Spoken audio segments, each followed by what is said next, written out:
Shalom,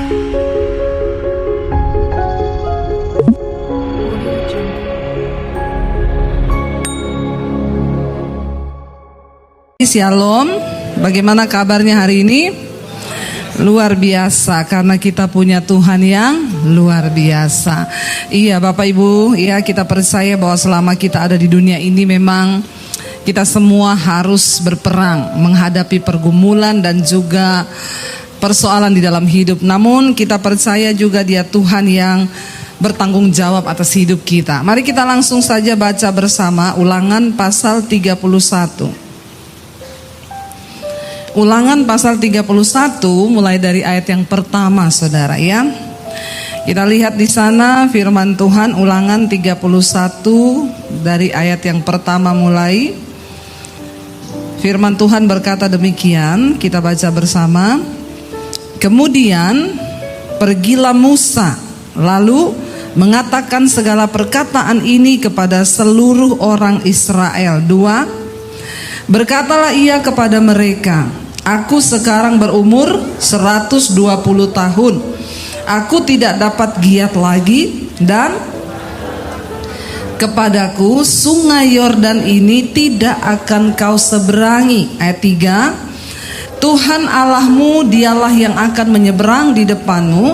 Dialah yang akan memunahkan bangsa-bangsa itu dari hadapanmu, sehingga engkau dapat memiliki negeri mereka. Yosua dialah yang akan menyeberang di depanmu seperti yang difirmankan Tuhan. 4.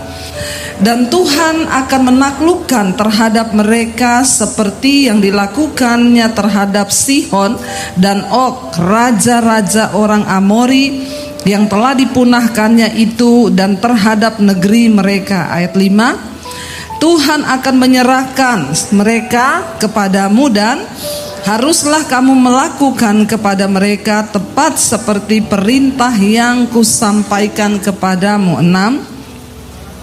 Kuatkan dan teguhkanlah hatimu. Janganlah takut dan janganlah gemetar karena mereka. Sebab Tuhan Allahmu dialah yang berjalan menyertai engkau. Ia tidak akan membiarkan engkau dan tidak akan meninggalkan engkau. 7. Lalu Musa memanggil Yosua dan berkata kepadanya di depan seluruh orang Israel, kuatkan dan teguhkanlah hatimu, sebab engkau akan masuk bersama-sama dengan bangsa ini ke negeri yang dijanjikan Tuhan dengan sumpah kepada nenek moyang mereka untuk memberikannya kepada mereka, dan engkau akan memimpin mereka sampai mereka memilikinya. 8.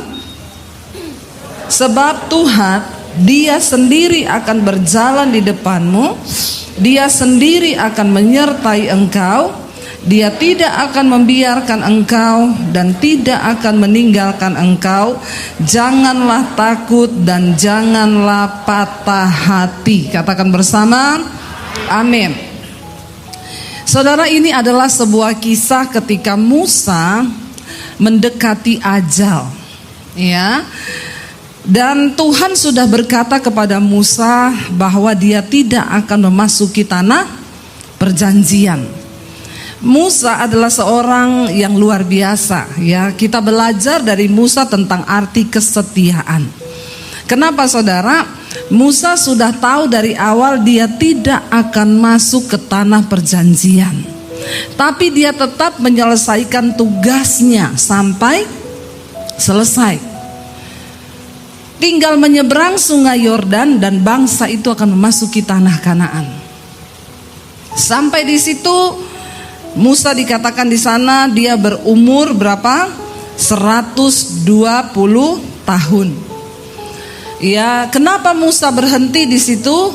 Bukan karena tua, bukan karena sudah tidak bisa apa-apa. Karena firman Tuhan berkata, sampai dia mati penglihatannya masih baik dan kekuatannya tidak menurun. Tapi Tuhan bilang sudah sampai di situ dia giatnya bekerja, karena Tuhan telah berfirman bahwa dia tidak akan memasuki tanah perjanjian. Coba kalau saya balik kepada kita semua malam ini, kalau kita tahu, ya, kalau kita jadi Musa, Bapak Ibu, tanah perjanjian itu adalah tempat yang damba-dambakan. Semua orang Israel, karena Tuhan berjanji itu negeri yang penuh dengan susu dan madu. Kalau kita tahu bahwa kita tidak akan masuk, ya, apakah kita masih mau melayani Tuhan? Ya, mungkin kalau saya jadi Musa, ya saya mikir-mikir lagi. Kalau saudara yang jadi Musa, kira-kira saudara mau tetap setia nggak sampai di garis akhir? Halo? Jawabnya jujur, nggak usah pencitraan. Ya, benar loh, berat loh, membawa bangsa itu yang tidak sedikit. Ya, dan itu bukan tugas yang ringan. Dari awal ketika Musa sudah pukul gunung itu, dia melanggar perintah Tuhan. Tuhan sudah bilang hukumannya adalah engkau tidak akan masuk ke tanah perjanjian. Coba kalau kita orang Kristen zaman sekarang udah tahu doamu ndak bakal dijawab, kita masih nggak mau setia sama Tuhan? Berapa banyak orang Kristen ketika doanya nggak dijawab, udah nggak usah pelayanan, doa saya nggak dijawab-jawab, udah nggak usah doa lagi, saya tidak melihat perubahan. Tapi kita belajar malam ini, Musa menyelesaikan tugasnya sampai akhir dan cintanya kepada Tuhan itu tidak berubah. Dia berkata kepada bangsa itu, kamu harus tetap mencintai Tuhan. Ya, dia yang akan berjalan. Tidak sedikit pun cinta Musa kepada Tuhan itu berubah.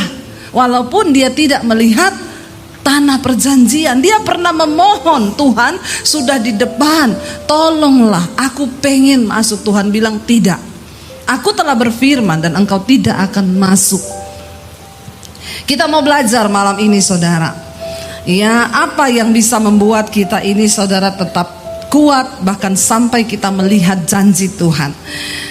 Dikatakan di sana kemudian ya Musa itu memanggil bangsa Israel. Di depan mereka dia berkata, aku sudah berumur 120 tahun, tetapi perjalanan ini harus tetap dilanjutkan. Seberat apapun hidup kita hari ini, kita harus tetap. Yang lagi ada masalah, angkat tangan. Yang lagi ada masalah saja. Yang tidak ada masalah pulang saja. Ya, yang lagi ada masalah siapa? Tolong angkat tangan. Ya, baru ngaku semua ada masalah ya. Ternyata semua ada masalah. Ya, saudara, sekalipun saudara ada masalah, saudara masih mau tetap hidup nggak? Yang mau tetap hidup angkat tangan. Semua masih mau hidup ya. Saya pikir karena ada masalah, sudahlah saya nggak mau hidup lagi, Bu. Bangsa Israel harus tetap menjalani. Sudah berat nggak? Berat. Mereka sudah melalui 40 tahun di padang gurun, dan generasi pertama yang keluar dari Mesir sudah mati semua menjadi bangkai. Tapi mereka harus tetap melanjutkan perjalanan, tidak boleh menyerah di tengah jalan. Bapak Ibu yang terkasih, seberat apapun persoalanmu, engkau harus tetap berjalan dan selesaikan pertandinganmu sampai di garis akhir. Karena bukan bagaimana soal kita memulainya, tetapi bagaimana soal kita mengakhirinya. Katakan, Rasul Paulus berkata, saat kematianku sudah dekat, ajalku akan segera tiba, dan aku telah menyelesaikan pertandingan imanku dengan baik. Ini ayat sering dipakai, ditulis di kubur-kubur dan batu nisan. Aku telah mengakhiri pertandingan iman dengan baik, dan aku telah memelihara imanku. Yang tulis orang yang hidup atau yang mati? Padahal belum tentu yang mati itu menyelesaikan pertandingannya dengan baik. Iya apa ya?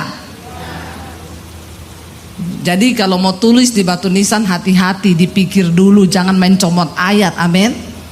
Tapi saya berdoa semua kita yang hadir malam ini nanti patut ditulis tulisan itu di batu nisan kita. Amin. Berarti udah pengen mati semua. Ya. Ayo kita pastikan kita mengakhiri pertandingan iman kita dengan baik, sehingga kita bisa berpesan, kalau aku mati, tolong tulis di batu nisanku ayat ini, bahwa aku telah mengakhiri pertandingan iman dengan baik dan mencapai garis akhir. Jangan hanya orang yang hidup yang tulis, yang mati padahal ya begitulah saudara, hidupnya nggak karu-karuan. Ya, akhirnya ditulis seperti itu, matinya tabrakan karena lagi mabok. tulisannya aku telah mengakhiri pertandingan iman. Padahal lagi mabok saudara. Ya, hati-hati. Mari bukan soal bagaimana kita memulainya, tetapi bagaimana kita mengakhirinya. Di sana Musa katakan begini ya, dia akan segera mati. Tapi Tuhan berpesan, kamu harus tetap menyeberangi sungai Yordan untuk memasuki tanah perjanjian. Lalu di sana dia katakan begini, Tuhan Allahmu, Dialah yang akan menyeberang di depanmu, Dialah yang akan memunahkan bangsa-bangsa itu dari hadapanmu, sehingga engkau dapat memiliki negeri mereka. Yosua, Dialah yang akan menyeberang di depanmu seperti yang difirmankan Tuhan.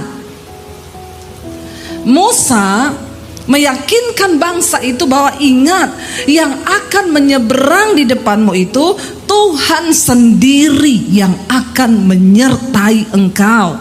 Katakan amin. Bukan aku, bukan karena Yosua, tapi berulang-ulang kali dia berkata, dan ayat yang keempat, dan Tuhan akan melakukan terhadap mereka seperti yang dilakukannya terhadap Sihon dan Og, raja-raja orang Amori yang diserahkan ke tangan orang Israel, dibunuh oleh mereka, dan akhirnya mereka bisa lolos dari tangan orang Amori. Saudara, mari kita sadari malam ini bagaimana supaya kita menang dalam pertandingan hidup ini. Yang pertama, sadarilah Tuhan yang akan menyertaimu. Katakan, jangan cari pendeta. Ya, jangan cari Bapak Gembala, tapi cari Tuhan. Kenapa saudara? Ketika Yesus disalib kita masih merayakan Paskah ya. Ketika Yesus disalib, mahkamah agama, para imam-imam mencari alasan yang tepat agar mereka bisa menjatuhkan hukuman mati kepada Yesus. Bahkan tidak tanggung-tanggung didatangkan saksi-saksi palsu untuk memberatkan Yesus di depan mahkamah agama supaya dia bisa diseret, digantung di kayu salib. Tapi Alkitab mencatat ternyata kesaksian dari para saksi palsu tidak cukup memberatkan untuk Yesus layak dihukum mati. Lalu bingung mahkamah agama dan para orang Farisi, imam-imam itu bagaimana supaya dia ini mati. Lalu ada satu orang yang berkata, bukankah dia ini yang berkata, aku akan merobohkan bait Allah dan membangunnya dalam waktu 3 hari. Ketika mendengarkan itu, mahkamah agama, para imam dan orang Farisi yang ada bersama-sama dengan mereka semuanya menjadi marah. Yesus tidak membutuhkan saksi palsu untuk membawa dia disalibkan, karena memang dia datang untuk mati. Yesus bukan pecundang yang harus memakai saksi palsu. Dia harus datang untuk mati dengan sebuah alasan yang tepat. Dan itu adalah alasan yang paling tepat. Dia berkata, aku akan merobohkan bait Allah dan membangunnya kembali dalam waktu 3 hari. Kenapa orang Farisi, para imam, mahkamah agama menjadi marah besar? Karena bagi mereka bait Allah itu adalah sebuah bangunan yang sangat penting dan itu sakral. Kenapa Bapak Ibu? Karena disitulah tempat mereka bertemu dengan Tuhan. Para imam akan masuk ke ruang maha suci untuk mempersembahkan korban kepada Allah dan menerima korban penebus dan pengampunan dosa bagi umat. Tetapi zaman itu para imam yang akan masuk ke ruang maha kudus itu harus benar-benar kudus. Kalau tidak, dia mati di dalam ruang maha kudus.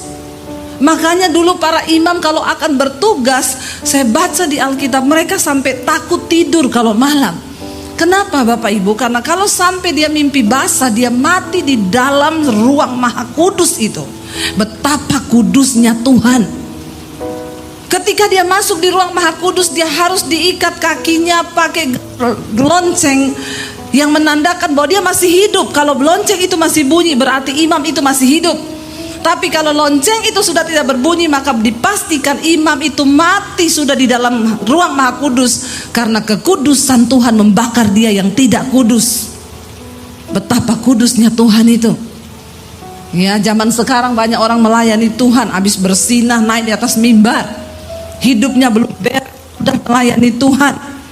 Ya, kalau kita belajar saudara, betapa luar biasa kekudusan Tuhan, dan dia belum berubah, dia masih tetap sama Allah yang kudus, yang harus kita hormati. Katakan amin. Saudara, ketika Yesus mati, pemisah antara ruang maha kudus dengan ruang kudus halaman pelataran, Alkitab berkata itu tabir terbelah menjadi dua. Artinya apa? Tidak ada lagi pemisah antara umat itu dengan Bapa. Tidak perlu lagi imam masuk untuk mendamaikan dosa umat dan Allah. Semua kita mendapatkan hak istimewa untuk berjumpa dengan Tuhan secara pribadi. Tidak usah pakai perantara. Musa berkata bukan dia, bukan juga Yosua, tapi Tuhan sendiri yang akan membawa mereka masuk. Tuhan sendiri akan berperang melawan bangsa-bangsa itu. Mereka hanya tinggal berjalan saja. Apa yang bisa membuat kita menang menghadapi setiap pergumulan di hidup kita? Engkau harus taruh imanmu kepada Tuhan, bukan kepada pendeta, tetapi hanya kepada Tuhan yang sanggup menolong hidup kita. Katakan amin, Bapak Ibu. Jangan mengandalkan manusia, jangan mengandalkan pendeta, jangan andalkan saudaramu yang kaya, jangan andalkan siapapun, tapi taruh harapanmu hanya kepada Tuhan. Bahkan jangan taruh harapanmu pada harta, karena itu semua bisa hilang. Tapi waktu kita taruh harapan kita kepada Tuhan, maka Dia sanggup melakukan sesuatu. Berharaplah hanya kepada Tuhan, jangan kepada yang lain. Saudara, Musa berkata dia sendiri akan berjalan di depanmu. Ya, Tuhan akan menyerahkan mereka kepadamu, dan haruslah kamu melakukan kepada mereka tepat perintah yang kusampaikan kepadamu. Kuatkan dan teguhkanlah hatimu. Tidak mudah saudara, tapi setiap kita harus percaya. Yang kedua saudara, apa yang harus kita taruh di dalam hati kita, bahwa peperangan dalam hidup ini ya memang akan mungkin banyak masalah yang kita hadapi dalam hidup ini. Peperangan ya, kita akan menghadapi pertempuran iman. Tapi percayalah, semua masalah itu pasti ada time limit, masa selesainya. Katakan amin. Enggak ada masalah satupun yang tidak ada masa selesainya. Semua ada masa selesainya. Tidak mungkin guru matematika berkata gini, anak-anak hari ini kita ujian matematikanya sampai kapan? Sampai selama-lamanya. Ada? Enggak. Semakin mudah soal, semakin cepat waktunya. Semakin sulit soal itu, semakin lama. Kita yang sekolah dulu tahu ya, kalau bahasa Indonesia, hari ini kita ulangan bahasa Indonesia, waktunya hanya 30 menit karena mudah. Amin. Tapi begitu dibilang kita hari ini ulangan matematika, biasanya matematika berapa jam? 2 jam biasanya ya. Bahkan bisa ada perpanjangan waktu, karena memang matematika itu sulit. Saudara, semakin cepat ya, semakin sulit persoalan kita, semakin besar kemuliaannya, maka ada batasan waktu. Tetapi jangan engkau berputus asa. Dikatakan tadi, jangan tawar hatimu, jangan patah hati, tetaplah nantikan Tuhan. Saya tadi baca satu kesaksian orang masuk di WA saya, Bu, saya mau bersaksi, saya dari Ambon. Saya ini suami yang saya ini selingkuh terus, ya, kerjaannya saya selingkuh terus.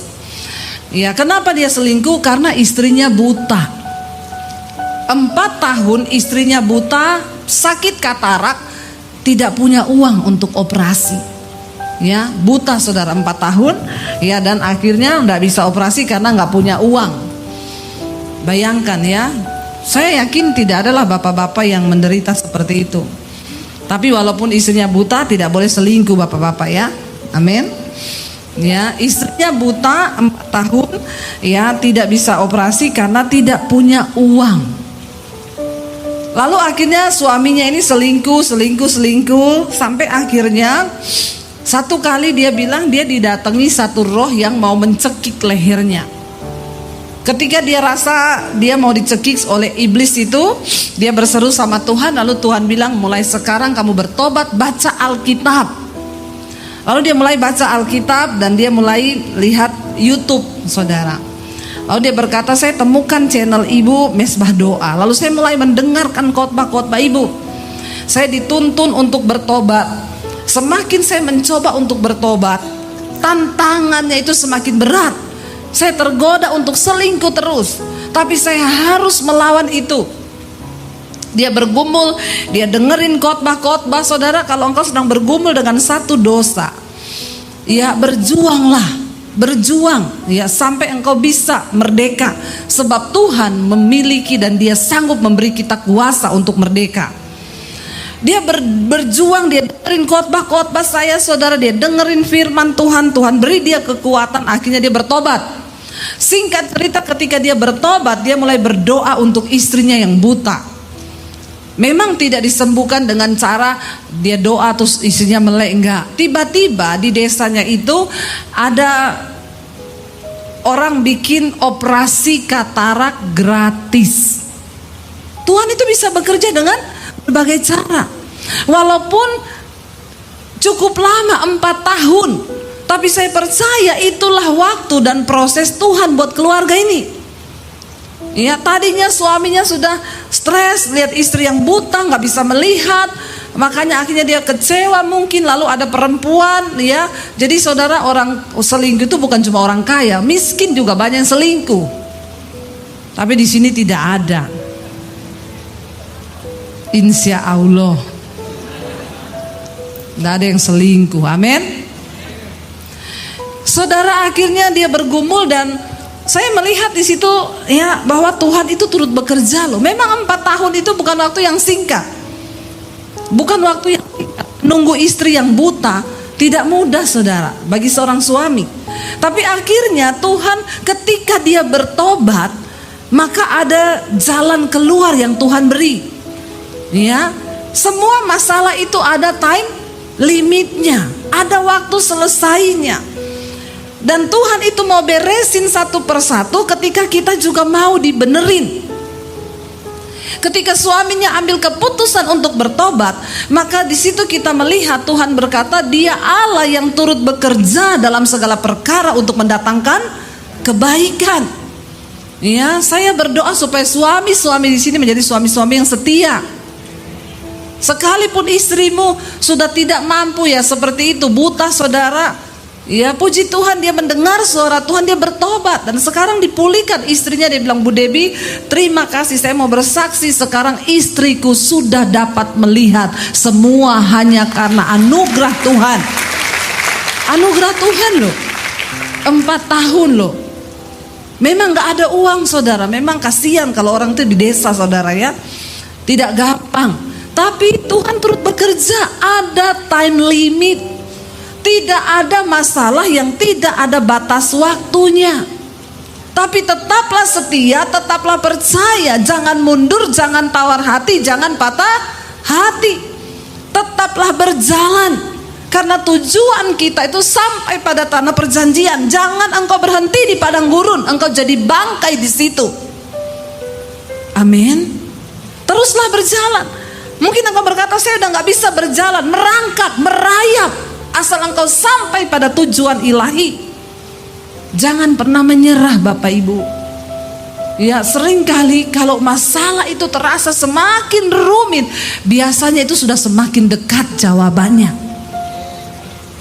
Kan seperti orang mau bersalin. Rasul Paulus bilang, penderitaan yang engkau hadapi itu ya, kami ini merasa seperti orang yang sakit melahirkan. Makin sakit berarti makin dekat waktu untuk menanti kelahiran itu tiba. Ayo tetap berjuang, jangan menyerah di tengah jalan. Mungkin sekarang tapi makin parah Bu. Enggak apa-apa. Banyak orang yang datang, Bu suamiku itu loh, makin saya berdoa makin parah kelakuannya. Doa terus, jangan menyerah. Tapi saya sudah gak kuat Bu. Kamu gak kuat ya sudah, masuk lagi tuh bayi. Bener gak? Ya. Saya ingat dulu saya mau melahirkan tanggal 24 Desember. Ya, saya sakit perut anak yang pertama. 25 saya masuk rumah sakit. Suami saya bilang, aku ada pelayanan Natal. Ini gimana? Aku tunggu kamu melahirkan atau aku pergi pelayanan? Saya bilang kamu pergi saja pelayanan. Lah nanti kalau dia lahir, dia enggak tanya, papi mana? Terus waktu kamu enggak ada dia masuk lagi gitu? Enggak, saya bilang. Kalau dia lahir, kamu enggak ada pun tetap lahir dia. Amin. Enggak apa-apa, saya bilang pergi aja pelayanan. Ya saudara, jangan pernah menyerah. Semakin sakit, semakin dekat waktunya. Tunggu dan bersukacitalah. Kenapa? Responmu itu menentukan cepat atau lambat masalah itu dijawab. Kalau engkau berespon dengan benar, ya maka masalah itu akan segera Tuhan jawab. Tapi kalau engkau berespon tidak benar, jalanmu akan terputar lebih lama lagi di padang gurun. Karena itu percayalah bahwa setiap masalah itu ada time limitnya. Bilang kanan kirimu, masalahmu ada time limitnya. Ya, ada time limitnya. Ya, tidak selamanya. Tetaplah percaya, jangan menyerah bahwa Tuhan itu sanggup. Kuatkan hatimu dikatakan. Yang ketiga saudara, ya percaya bahwa semua itu tergantung kepada iman. Imanmu itu sampai di mana? Ketika Musa membawa bangsa Israel keluar dari Mesir, yang ada di depan mereka itu adalah laut. Ya, lalu Musa bertanya, Tuhan, di depan laut, di belakang itu tentara Firaun. Apa yang harus dilakukan? Tuhan berkata, arahkan tongkatmu ke laut. Dan laut itu tiba-tiba terbelah dua menjadi jalan. Ketika mereka keluar dari Mesir, mereka belum cukup iman. Jadi Tuhan harus membelah laut menjadi jalan. Tapi ketika mereka sudah sampai di perbatasan sungai Yordan, sudah melewati 40 tahun di padang gurun, mereka sudah mengalami banyak mujizat, melihat pertolongan Tuhan, iman mereka sudah mulai bertumbuh. Sekarang mereka harus menyeberangi sungai Yordan. Tuhan memberi metode yang berbeda. Tuhan gak ngomong gini, Yosua, kamu arahkan tongkat atau kamu katakan kepada sungai Yordan terbelah. No. Ketika arus sungai Yordan itu sedang mengalir dengan deras, Tuhan bilang apa? Turun ke sungai itu. Mereka gak protes, loh Tuhan, airnya gak terbelah loh. Dulu kan Musa terbelah. Air sungai Yordan mengalir dengan deras. Tuhan bilang, para imam yang mengangkat tabut Allah, engkau turun duluan ke sungai Yordan itu. Mereka tidak membantah, itu arusnya deras. Metode Tuhan itu berubah sesuai dengan iman. Seringkali Tuhan gak bikin mujizat di depan. Seringkali ada sesuatu yang sulit di depan dan dia suruh terus engkau berjalan. Kenapa saudara? Ketika engkau melangkah dengan iman, baru mujizat itu terjadi. Mereka gak protes, Tuhan dulu Musa dibelah loh, sekarang airnya deras kita suruh turun. Akhirnya para imam pemegang tabut itu turun satu-satu. Waktu mereka turun, kaki mereka masuk ke dalam air.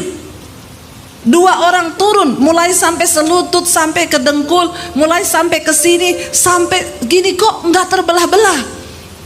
Ketika mereka empat-empatnya turun ke dalam air yang cukup dalam itu, Alkitab berkata terdengar derau air di sana itu berhenti. Tuhan menahan air yang mengalir dari hilir itu berhenti di tengah-tengah, dan yang dari sini terputus, nggak ada aliran. Mereka bisa berjalan di sungai Yordan yang kering dan tidak ada airnya. Katakan bersama, amin. Seringkali saudara terlihat sangat sulit di depan kita. Seringkali terlihat seolah tidak ada mujizat. Tapi Tuhan sedang menguji imanmu. Dia bekerja dengan takaran yang sesuai dengan iman kita. Percayalah, semakin iman kita dewasa, rasanya persoalan itu akan semakin berat di hidup kita. Tapi Allah itu setia dan adil. Dia tidak pernah membiarkan engkau dicobai melampaui batas kekuatanmu. Katakan amin. Saya ini mengikut Yesus, masalah demi masalah, sungai, laut yang saya harus seberangi. Tapi cukup semua kisah di dalam Alkitab membuat iman saya tetap teguh kepada Tuhan. Bahkan di tengah kami mengalami situasi yang sulit, pandemi datang, tidak punya apa-apa, kami berpikir mau jual rumah. Saya cuma berkata, engkau baik Tuhan, engkau baik. Sekalipun rumah ini saya jual, engkau tetap baik Tuhan. Iblis ngomong, kenapa kamu bilang baik? Rumah yang tadinya ada sekarang mau dijual. Saya bilang, iblis, dulu kita gak bisa jual apa-apa, sekarang ada yang bisa dijual. Tuhan itu baik. Jangan pernah beri alasan kepada iblis untuk dia bekerja sama dalam pikiranmu menuduh Tuhan itu tidak baik. Tetapkan dalam hati dan imanmu, Tuhan itu baik. Dan dia dapat melakukan segala cara yang di luar akal logika manusia. Kalau saya melihat hari ini hidup kami, bagaimana Tuhan melakukan perkara yang dahsyat, saya itu cuma bisa bilang, Tuhan engkau wow, engkau dahsyat Tuhan. Dan kenapa Tuhan mau saudara kita mengalami hal-hal yang sulit? Supaya hidupmu menjadi kesaksian bagi banyak orang. Supaya saya tidak menjadi pendeta yang cuma katanya. Banyak pendeta bisa ngomong tapi hanya katanya. Dan firman itu tidak menjadi hidup bagi jemaat. Dia tidak mengalami. Ya, kita ketika berkata, saudara, ketika engkau tidak punya uang, mampukah engkau bersyukur? Apakah saudara pernah mengalami? Saya ngomong begitu, saya tidak pernah mengalaminya, maka saya ini cuma pendeta katanya, kayak orang buta nyanyi, pelangi-pelangi alangkah indahmu, katanya, merah kuning hijau, katanya, di langit yang biru, katanya, karena dia tidak pernah melihat. Jangan jadi orang Kristen yang tidak pernah punya pengalaman pribadi dengan Tuhan. Karena imanmu akan lemah. Tapi semakin engkau mengalami masalah dan tantangan, Tuhan akan membawa engkau kepada pengalaman demi pengalaman iman yang luar biasa, sehingga engkau bisa bersaksi, aku punya Tuhan yang hebat. Amin. Bagaimana engkau bisa berkata Tuhan hebat kalau engkau gak pernah mengalami? Benar gak saudara? Saya sering dengar jemaat saudara, kalau dengar ada pendeta ngomong, saudara, engkau pasti kuat walaupun engkau tidak punya uang. Ya, tapi dia bilang gini, itu pendeta gak pernah rasa loh gak pernah punya uang.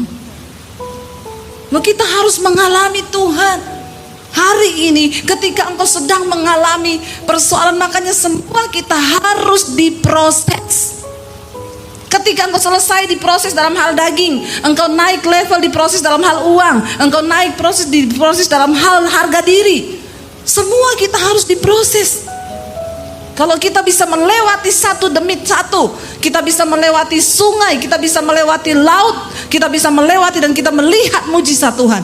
Bukankah perjalanan hidup kita ini dilambangkan seperti bangsa Israel? Banyak kesulitan di padang gurun, tapi bersama dengan Tuhan kita bisa setapak demi setapak melangkah sampai kepada janji Tuhan. Itu yang Tuhan mau, Bapak Ibu. Ya, imanmu itu akan menentukan mujizat yang akan engkau terima. Ya, ketika engkau punya iman, maka Tuhan itu juga turut bekerja dalam segala sesuatu. Saya dikirimi kesaksian jemaat Mesbah Doa. Ibu, saya mau bersaksi. Ya, saya tuh bersyukur saudara. Ya, puluhan ribu kesaksian yang masuk di handphone saya ini. Ya, ternyata firman Tuhan itu tidak sia-sia. Semuanya berbuah. Jadi ada satu orang ibu, dia itu pernah konseling sama saya tahun lalu, tapi gak pernah saya balas, karena memang yang masuk ini puluhan ribu di HP saya. Tapi puji Tuhan, tidak saya balas tuh, saya percaya ada rencana Tuhan. Dia sudah ketik ke sini, sudah plong mungkin hatinya. Seringkali memang Tuhan tidak izinkan saya membalas. Kenapa? Supaya jemaat itu mencari Tuhan sendiri. Sudah cukup firman yang saya beritakan, gak usah lagi konseling sama saya, amin. Jangan berat-beratkan lagi hidup saya. Saya ini siaran pagi siang malam, mau kemanapun di hotel saya syuting, masih lagi mau konseling sama saya. Konselingnya masalahnya itu saja. Sebenarnya sudah ada jawabannya di firman Tuhan. Amin apa amin? Tapi jemaat itu alay lebay. Ya, sukanya konseling. Ya, baca aja itu firman. Ya, apalagi marah, ibu ndak balas-balas WA saya, pendeta macam apa? Pret. Ya, makanya saya tidak cocok jadi gembala, saudara. Ya, menghadapi ini jemaat umat Tuhan yang manjanya setengah mati, maunya dirawat, maunya digini. Kenapa ndak dibalas? Kenapa ndak diangkat teleponnya? Ya, ada lagi, ibu tolong dijelaskan. Tuh, kita ini nggak boleh begini, ayatnya di mana? Saya dalam hati saya ini jemaat ya, minta ampun ya, kalau ditanggapi satu-satu, sudah kita nggak jadi pelayanan, nanggapi jemaat tiap hari. Saya selalu bilang, dengerin khotbah saya. Lalu ibu itu, dia WA saya itu sudah dari tahun lalu. Dia bilang gini, ibu, saya itu dengan suami kami bersyukur kami mengalami pertobatan.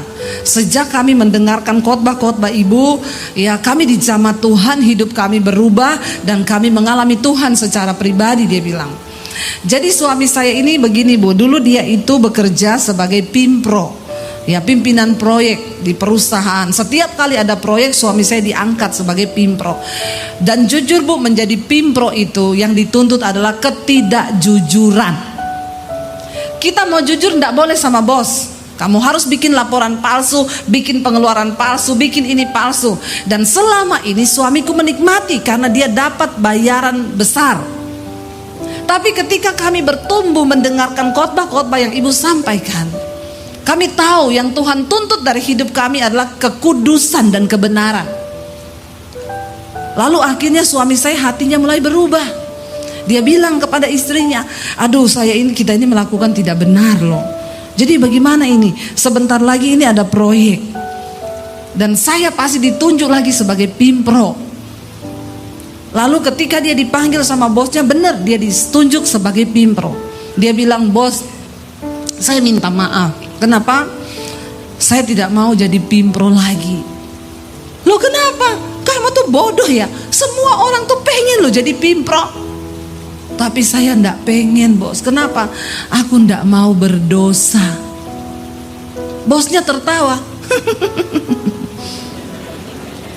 Kamu itu masih hidup di dunia. Hidup di dunia ndak mau berdosa. Tapi saya sudah mengenal kebenaran. Tapi ndak apa-apa. Karena Alkitab juga berkata, anak buah harus tunduk kepada atasan. Oh, pakai firman loh. Ya kamu juga kan tahu firman. Alkitab bilang kan, ya karyawan itu tunduk kepada bos. Dia bilang, tapi saya ndak bisa membohongi hati nurani saya. Loh kamu dapat bayaran loh. Dan ternyata tahun lalu itu istrinya itu ada WA saya, Bu Debbie, apa yang harus kami lakukan? Karena di satu sisi bu, kami kehilangan uang. Anak-anak kami harus sekolah. Tapi di sisi lain, hati nurani kami itu sudah tidak bisa lagi melakukan dosa. Bapak Ibu, ketika engkau bertumbuh, rohanimu itu hidup. Dan ketika rohmu hidup, Tuhan berbicara lewat rohmu. Firman berbicara dalam rohmu. Tidak perlu pendeta harus ngomong, tapi Tuhan yang akan menuntun. Lalu mereka berdua bersepakat, tidak, kita harus bersikap, ambil sikap untuk tetap hidup dalam kebenaran.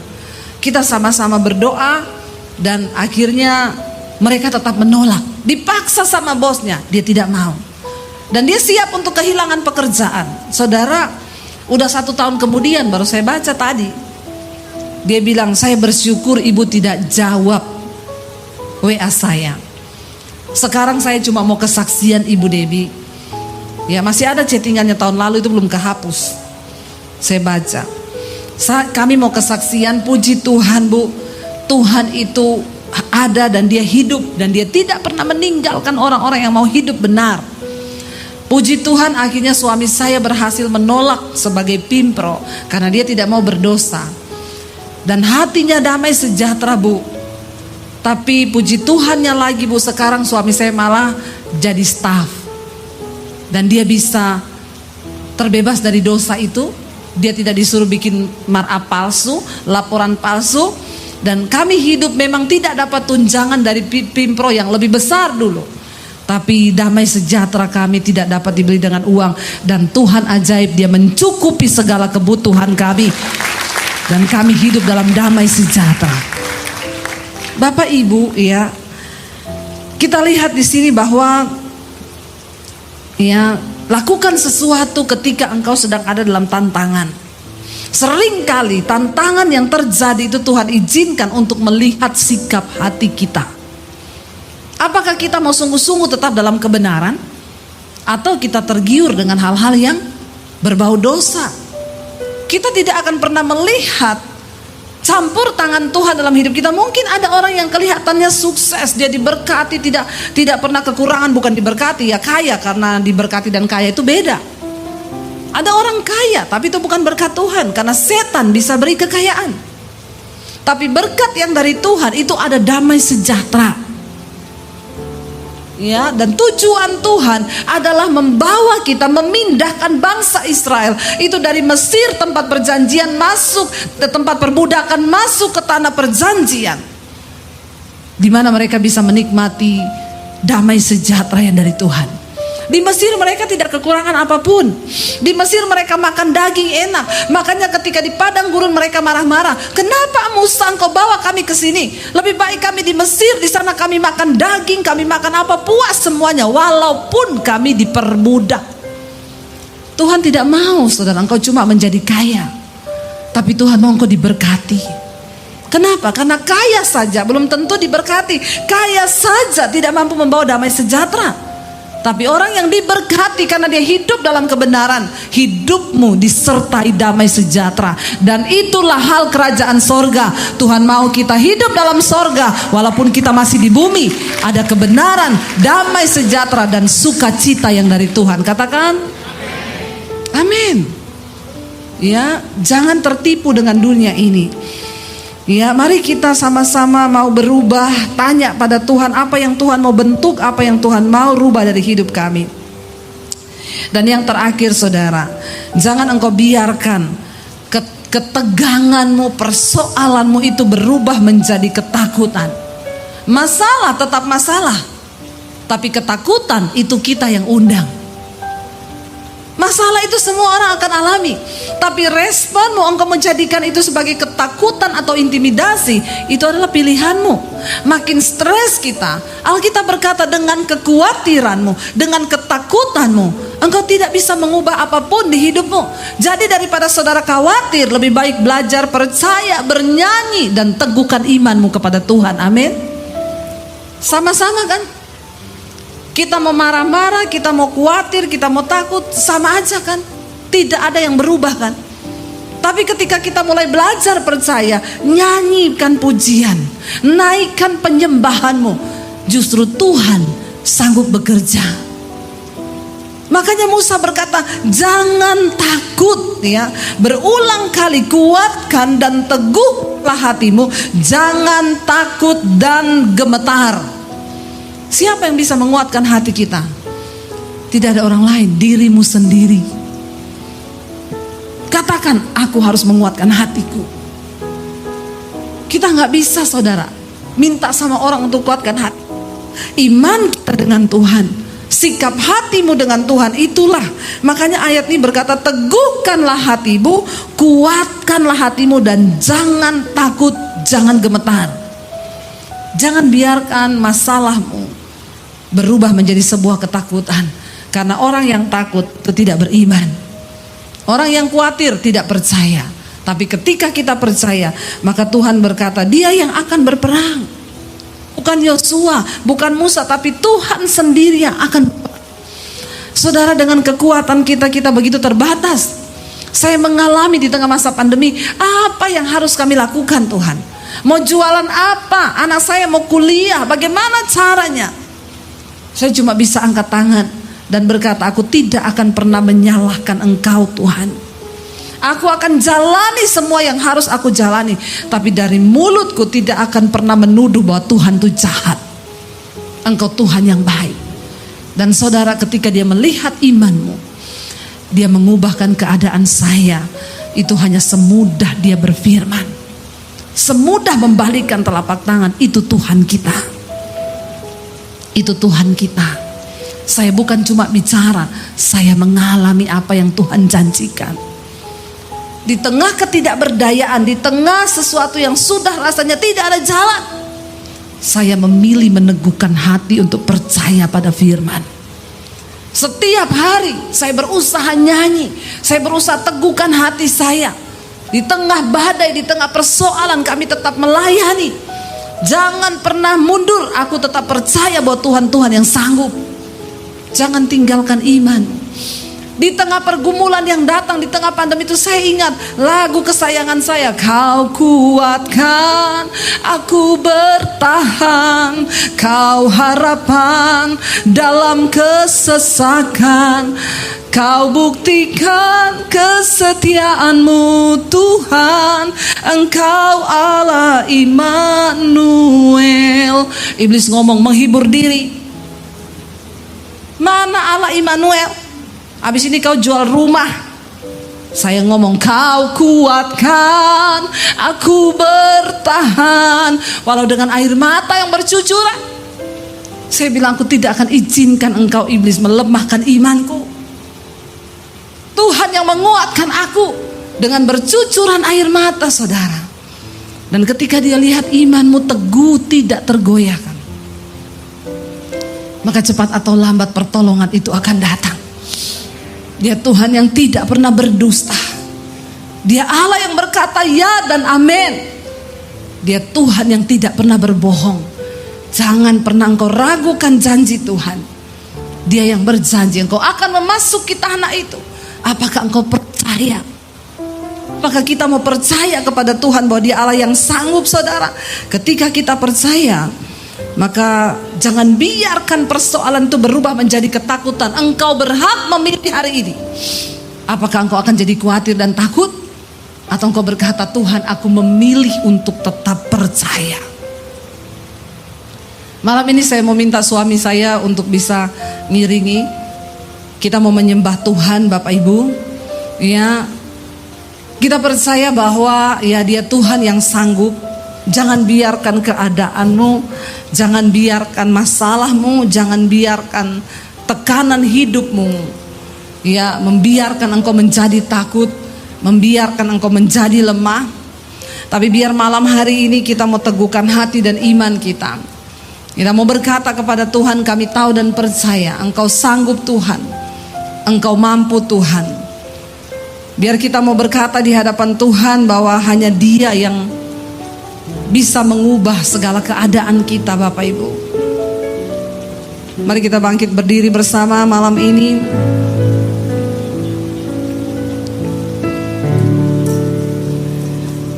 Terima kasih Tuhan.